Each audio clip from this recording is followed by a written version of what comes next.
just been a wicked experience. I've enjoyed every moment of it. Probably just the fact that representing young people, being the voice for young people, and afterwards I've taken the voice of young people to where it needs to be, and I just hope other young people feel the same, and it's been a privilege for me to be the one to do so. Which two things would you pick on during the year? What have been the real things that you think you've managed to make a big difference on? I think probably one of the first one that comes to mind is the Children and Young People Plan. The Youth Council and myself have been heavily involved in discussions with children and young people, and we've made a real difference, and the feedback's still going on, the work's still continuing, and I'm extremely happy with the progress. Probably the second one that comes to mind is long-term Olympic.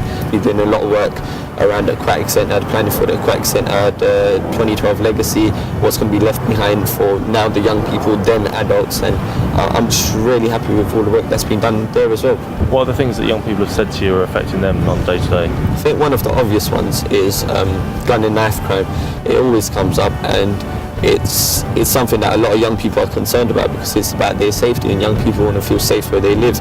They're not always portrayed in a very positive way in the media, and that's another thing young people aren't too happy about. But once again, it's just about bringing our voices together and making a difference together, because there's only so much we can do individually. So obviously it's election time again. What advice would you offer to young people thinking about standing? You need a real passion for this role, and I've seen a lot of young people out there that have got it. So as long as you've got the passion, as long as you want to make a difference for young people, then definitely get involved. If it's not as young mayor, then youth council. If it's not youth councillor, then by any means a forum, stuff like that, but definitely get involved.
My name is Manayib Chowdhury. I'm 15 years old and I go to Forest Gate Community School. I'm also on the Newham Youth Council.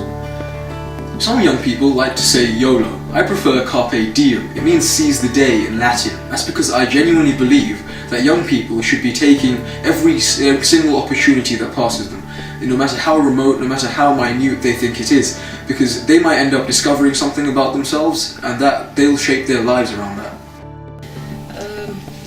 Well, it was quite difficult when he was young. He didn't like going to school. He used to cry not to go to school. But as he grew older, he loved school.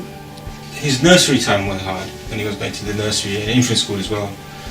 Before you could take him out of the door, he would vomiting, all that stuff. So, sometimes I can remember one day he went to school and he was holding the railings of the school. He wasn't going. He vomited all over the floor and like that. But now, at 6:30 in the morning, he's awake before everybody else is, making his own breakfast at times.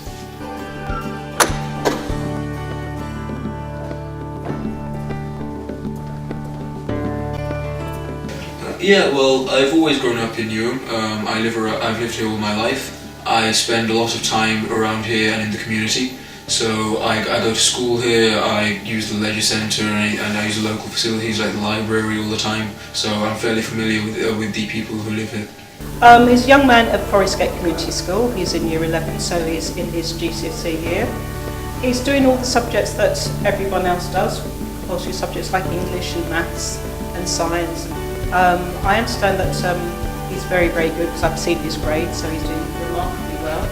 I know he's not very keen on PE, but that's what I know about him. I've been a personal friend of Manayib for a few years, and I know that he's extremely intelligent and he's very funny. Manayib, he's eccentric, he's quirky, he's exceptionally clever, he's fun-loving, he's very generous as well. He'll do what he can to help others. He has the ability to make people comfortable with his own knowledge of things like technological stuff, like computers, mobile phones. You can sit down and talk to you about a mobile phone for days. Things that he didn't even know about, he'll know about. So in technical ways, yes, he's very helpful towards people and stuff. He's not the most athletic, but he makes up for that in his intelligence and the way he comes across to people, and he's witty and he's funny. I think I came out of my shell halfway through year 9, or roughly at the beginning of year 10, where I decided to join the school council. Originally I was hesitant about it, but my teachers really pushed me to go, and that kind of forced me to confront my fear of talking to people. So I ended up putting myself out there, and I kind of enjoyed it. So now I'm me. Originally last year when I first joined, I ran for head boy, but I didn't get it. Instead, I became the head of the academic committee.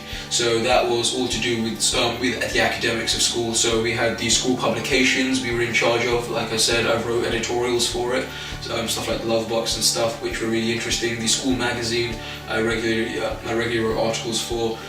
Stuff like that. We also basically, the entire idea was we had to make it so that kids who were, obviously they had no choice but to come to school, but we wanted to make it as enjoyable for them as possible. We didn't want them to go home saying, no, I hate school. We wanted them to go, no, you know what, I really enjoyed it. He's obviously a very caring person, huge amount of talent, but again, it was mainly within his close friendships. What the student council made him do is actually make those friendships outside and actually do things around school. She's been a great help to me because when I was running for Young Mayor, originally I didn't want to do it. I wanted nothing to do with the Young Mayor project, but it was one of my teachers, it was Mr. Ali, and he just came to me one day saying, Vinay, you know, people like you, because they'd seen my editorials and stuff like that for Love Box, which was a school magazine I did, and people found my editorial funny yet serious, which was strange because I didn't really expect that. It was the first time I'd done something like that. So Mr. Ali just went and said, Vinay, I think you should do this, people like you, you're like the Boris Johnson of Forest Gate, because I had this really weird way of getting my message across, which was rather eccentric, so people liked that. So I said, okay, why not? And before I knew it, I was signed up. I was getting people to sign signatures for me and petitions and stuff like that, and I ended up running for it. Mainly I do my community work through the school. Like, we worked with the Shelter Box charity, where we raised money to help people in need in third world countries and places that had suffered natural disasters, like Christchurch in New Zealand, Haiti, the Japan tsunami, etc. So I did a lot of charity work with that. We've also helped out with primary schools in the local community. When I was in the Anne Frank project, I went around to local primary schools. We taught them about the Holocaust and Anne Frank and racial profiling and stuff like that, and how we shouldn't be doing stuff, how we should change young people's perceptions to benefit humanity, stuff like that. So yeah, most of my stuff's been done with the school. I have a horribly competitive nature. I don't like to be beaten in things that I know I'm good at. So, and I'm not sure if that's always worked out well for me. But if someone beats me in a science test, well, I try not to be a sore loser. I try not to say, damn you, I'll beat you next time. Instead I say, okay, you did better than me this time, but I swear to God, next time I will beat you. Next time I'm going to revise for like 24 hours if I have to make sure next time you don't have that smirk on your face. So yeah, apart from the competitive nature, I've always believed that if you didn't bother doing it, you're a waste of human potential. There are people out there, people like me, people like my friends, and the youth council, they're clearly students who want to benefit the community. We don't want to just leech off them, leech off the taxpayer or something like that. We want to give back, we just haven't had the opportunity yet. So I imagine when opportunities are available for people, they will rise up to the challenge and say, yeah, it's time for us to give back. You won't have to push them, they'll probably do it already. But I like to say to young people, you know, there are opportunities out there, there is stuff that you can do, and as long as if you see an opportunity, take it, because it's not worth the risk of regret. You don't want to look back and say, you know what, I should have tried that. So yeah, go for every opportunity really that you see, every ridiculous, minute opportunity. Doesn't really matter.